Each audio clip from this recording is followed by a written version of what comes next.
Zikir bersama ini dihadiri Sultan Palembang Darussalam, Sultan Mahmud Badarudin IV, Zuriat Kesultanan Palembang Darussalam, serta Aliansi Penyelamat BKB.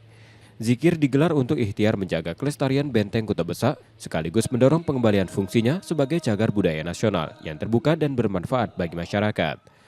Sultan Palembang Darussalam menegaskan, pelestarian Benteng Kota Besak bukan sekedar menjaga bangunan fisik, melainkan merawat sejarah dan jati diri Palembang. Ia berharap pada 2026 mendatang, kawasan BKB dapat kembali diakses publik sebagai ruang edukasi sejarah dan budaya. Tahun ini insya Allah bisa diisi oleh masyarakat, bisa dikunjungi oleh masyarakat yang ingin mengetahui sejarah dan budaya yang ada di Palembang, khususnya dalam BKB.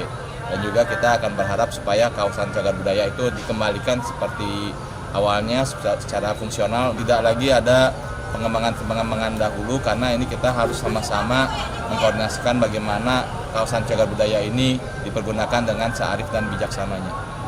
Zikir bersama sebagai pemicu kesadaran kolektif, baik bagi Zuriat Kesultanan maupun masyarakat luas, untuk turut mengawal masa depan BKB. Jadi kami tidak mau Benteng Kota Besak menjadi Cinde Jilid 2.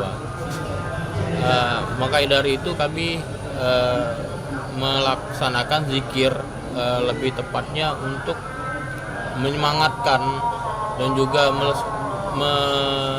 menyampaikan secara budaya.